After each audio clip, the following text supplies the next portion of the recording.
एक बार फिर से आप सभी का स्वागत है मेरे यूट्यूब चैनल पर, जिसका नाम है पीयूष जूलॉजी। और आज हम बात करने वाले हैं सेल साइकिल और सेल डिवीजन के बारे में। अगर हम बात करें सेल साइकिल की, तो एक सिक्वेंशनल इवेंट होता है जिसमें हमारा जो सेल होता है वो अपने जीनोम का डुप्लीकेट करता है और लास्ट में वो फाइनली 2 डॉटर सेल के अंदर डिवाइड हो जाता है। इसे हम लोग सेल साइकिल बोलते हैं।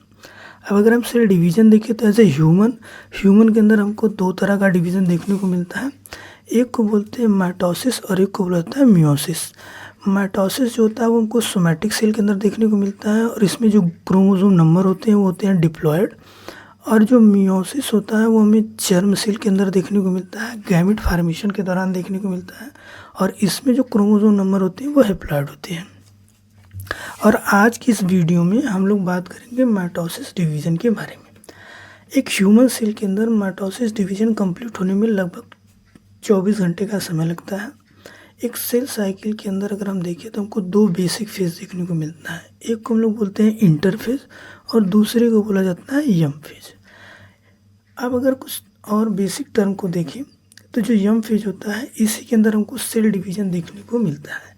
इंटरफेज जो होते हैं वो आपको 2 सक्सेसिव यम फेज के बीच की अवस्था को बोलते हैं हम लोग।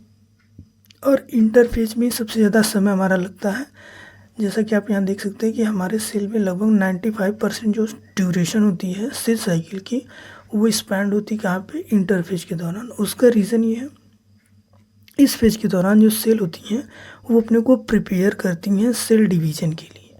तो उस प्रिपरेशन में सबसे ज़्यादा समय लगता है। जैसे कि हम भी लोग हैं, एक एग्ज़ाम के लिए महीनों साल भर की तैयारी करते हैं और हमारा जो एग्ज़ाम है वो लगभग 1 घंटे 2 घंटे मैक्सिमम 3 घंटे तक का होता है।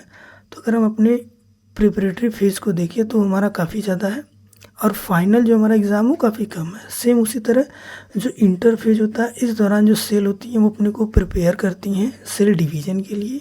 और जो यम फेज होता है यहाँ पे एक्चुअल में सेल डिवीज़न को किया जाता है।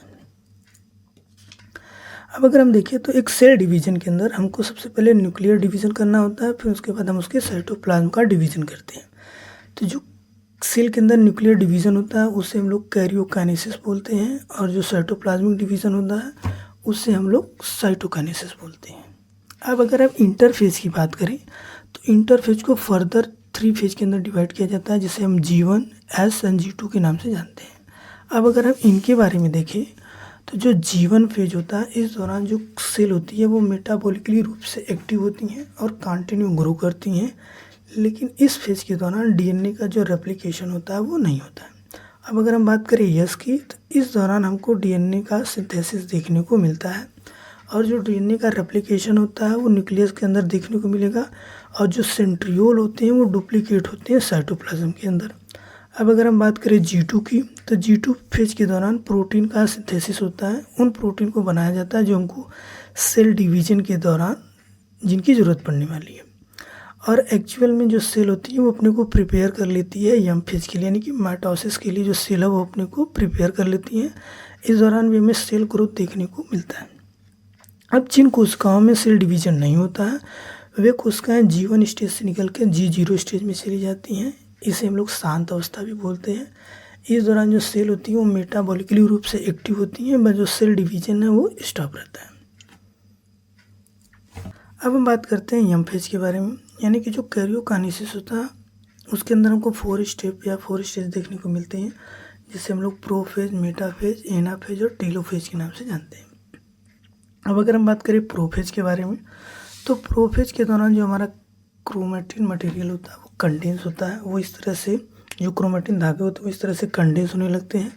क्रोमोसोम के अंदर हमको क्रोमेटिड्स देखने को मिलते हैं और जो क्रोमेटिड्स होते हैं वो अटैच होते हैं सेंट्रोमर से अटैच होते हैं।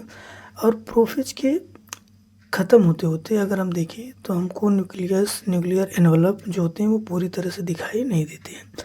इसके अलावा ER, गाल्जी अपरेस्ट, ये सारी भी चीज़ें प्रोफेज के ख़त्म होते होते ये हमको इसमें देखने को नहीं मिलती।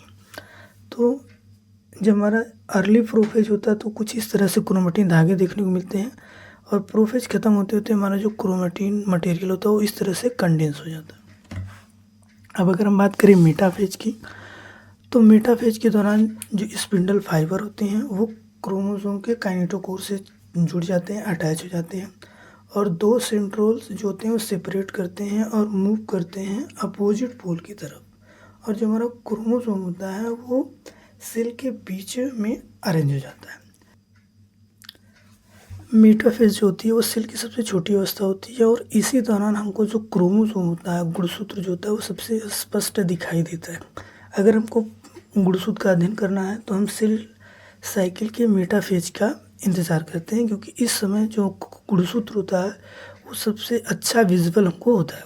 अब अगर हम बात करें चित्र के द्वारा, तो जब हमारा मेटाफेज शुरू होता है तो क्रोमोसोम कुछ इस तरह से बिखरे हुए रहते हैं, लेकिन मेटाफेज ख़त्म होते होते हमारा जो क्रोमोसोम होता है वो सेल के बीचों बीच में इस तरह से अरेंज हो जाते हैं। स्पिंडल फाइबर इस तरह से काइनेटोकोर से जुड़े रहते हैं।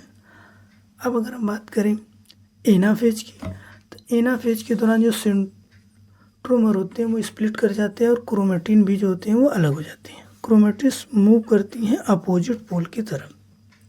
अब अगर हम देखें तो जो डॉटर सेल है वहाँ पे देखिए अलग हो गई हैं, तो कुछ इस पोल की तरफ चले गए हैं, कुछ इस पोल की तरफ चले गए हैं, और ये बीच में जो है ये क्या है, ये बीच में स्पिंडल फाइबर है जो कि काइनेटोकोर से जुड़ा हुआ है। एनाफेज के कंप्लीट होने के बाद अब इसके बारे में, तो टीलोफेज में अगर हम देखें तो इसमें जो केंद्रक का आवरण होता है, यानी कि न्यूक्लियर एनवलप जो होते हैं वो फिर से बन जाते हैं क्रोमोसोम के सामने, क्रोमोसोम के चारों तरफ, और जो ईच पोल होते हैं वो दो डॉटर न्यूक्लियाई का निर्माण करते हैं। टीलोफेज के अंत तक न्यूक्लियस, गाल्गी कॉम्प्लेक्स, ईआर, इन सभी चीज़ों का फिर से निर्माण हो जाता है। के अंत तक हमको कुछ इस तरह से न्यूक्लियर एनवलप जो होते हैं वो दिखाई देते हैं।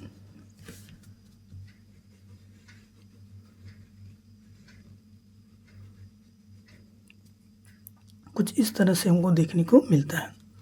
अब ये तो हमारा हो गया कैरियोकाइनेसिस, यानी कि अब अगर हम देखें तो यहाँ पे हमारे एक सेल के अंदर, ये पूरा एक सेल है, एक सेल के अंदर हमको दो केंद्रक देखने को मिल रहे हैं। तो ये हमारे एक साइटोकाइनेसिस के बारे में।